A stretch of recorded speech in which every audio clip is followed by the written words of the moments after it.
Hi everyone, it's Sam from Sitemate.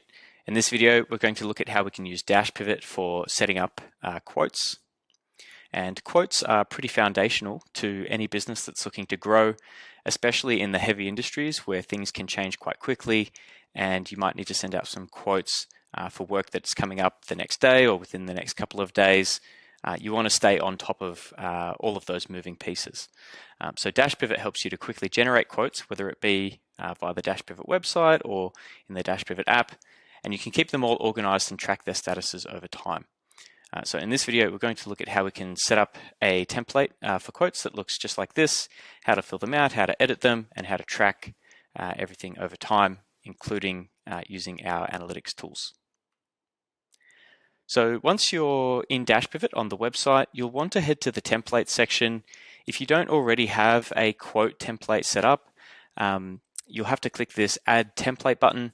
And there's two options. You can either create your own quote template from scratch, or you can select the Choose from Free Public Template Library option. We have some free quote templates available. Just search for quote and add it into your account. You can always make changes to the quote template once it's in your account if there's something specific that you want to tailor to your business. And once you've got the template in here, we can go ahead and start using it. So if we click on the template, you'll see that no forms have been created just yet. So we'll have to go ahead and click the green button over here to add a new quote. And when we do that, it pulls up a fresh new form. You can see that the form is comprised of a series of fields. We've got some text fields for the company name, the address, the phone number, and then as we scroll down, there's more fields like the date prepared, who it was prepared for, prepared by, phone number, description of work, and so on. And just like any form, you just sort of work your way through it, scrolling down through all the different sections. Ultimately, in a quote template, it's very common to see a table that looks like this, where you've just got an itemized breakdown of all of the different cost items, how much they cost, and then what the quantity might be. Something that's really handy in Dashpivot is that we can set up some automatic calculations using our formulas feature. So if we had some labor and the cost per hour was $100, and then we needed to do 8 hours of work, you can see that it automatically populates, I guess, the calculation. It says 100 times 8 equals 800. And let's just say that we had some materials as well. Maybe there was $1,000 worth of materials. And you can see that it's populated that there. And in this template, we also have a sum that's being generated at the bottom. So we can get sort of the total cost calculated down the bottom. So that's really handy inside of Dashpivot. I'll show you how we can edit this template and change these formulas in a sec. But assuming that we've entered in everything that we want, we have a couple last few sections down the bottom where we can collect a customer signature. So if you were filling this out on the phone and you just wanted to show the customer this form inside of the Dashpivot app, they could sign it on the spot, and then you've got a digital record that then you can refer to or email out to them later. And at the very bottom, we have a section for status. This is more just for your own convenience. If you want to see which quotes have been approved and not approved, you'll want to make use of these options here. So let's just say that this quote at the moment has not been approved because we don't have a client signature just yet. So we'll leave that there and save the form. And you can see that it's sitting here inside of Dashpivot. So you can fill out these forms both on the Dashpivot website, but also using the Dashpivot app, which works on phones and tablets. It's available for iOS and Android. The app is great because it works offline. It's got autosave, it's got draft mode, it's got a photo section with photo stamping and photo markup and all that good stuff. But for quotes, it's going to work really well because you can create the quotes on the go. So if you're out away from your office, you can still generate the quotes on your phone or on your tablet, and you can send them out as an email to someone. Or if you generate the quote on your phone, someone back at the office will be able to access that information instantaneously. So it's really handy to be able to use the app. Now, over time, you'll end up with something that looks kind of like this, where you've got a lot of quotes that have been generated over time on different days by different people. What's really handy here is that we can use what's called the register to view and search all of this information. So it's a little bit more like Excel. You can see that we've got a row for every quote that's been generated, and we've got columns for each of the fields that was on that form. And we can rearrange the columns. So you might recall that the status field was at the very bottom of the form, but that's a pretty important field. So we've actually brought that all the way across to the left. So it's one of the very first columns. You can actually edit the columns by clicking this button if you're interested.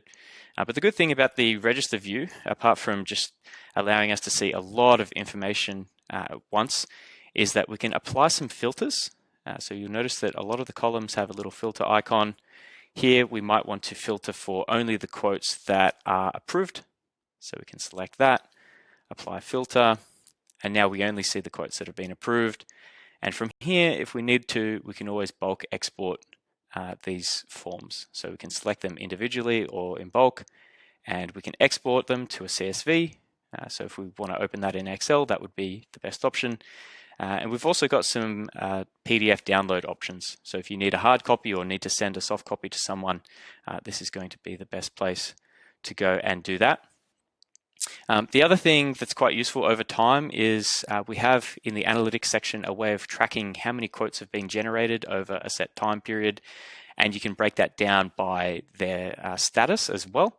So if we go to the analytics section, I've actually pre-prepared a dashboard called Finance, and within the Finance dashboard, I've set up two charts already. One is what we call a frequency chart, and if we open up the frequency chart, this is just showing us how often we are creating quote forms inside of Dashpivot. So you can see on the x-axis we've got the time, and on the y-axis we just have the number of forms that have been created. On these days there's just been one form each. And then we have a settings block down the bottom here. This can help you adjust the time frame or the interval that you want to view the information as.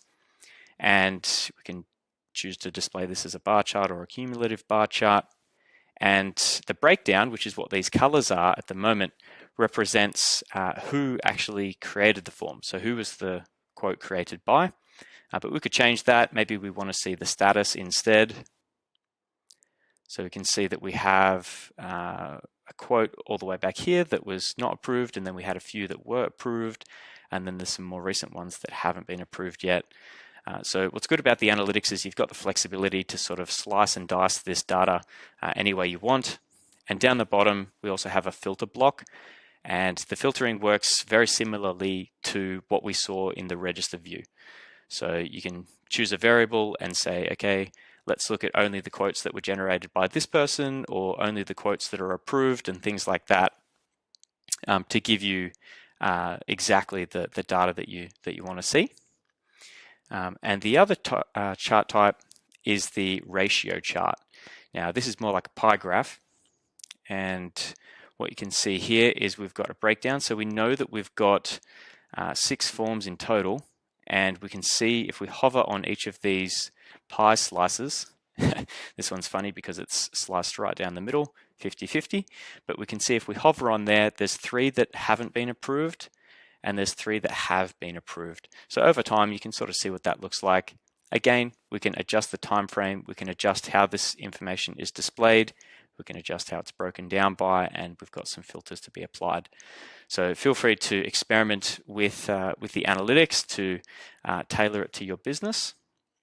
The last thing I want to show you is how we can actually modify our quote template. So we've actually, in this video, we've run through an example using the template that's available for free in the free public template library. But once you've added that into your account, maybe there are some things that you want to change or tailor to your business. The way that you'll do that is by editing the template. Now, this quote template was actually added in the home folder of this organization because it's a company-wide template. So all we need to do is go back to our home folder and head to the template library. This is where you can configure templates that will be standardized across your entire organization. And you can see we've got our quote template here. We can select it and click Edit Template. And when we open this up, if you haven't seen this interface before, it's pretty simple. On the left-hand side, we've just got some fields to choose from. So things like text and date and yes and no. And then in the center of the screen, we have all of the fields that have been added into our quote template so far. So as you'll recall, there's a couple of text fields up the top. Then we've got a pre-filled text section with a heading. Then we've got a date field and more text fields and so on. It's very easy to add additional fields. You just sort of click and drag them wherever you want to put them on the template.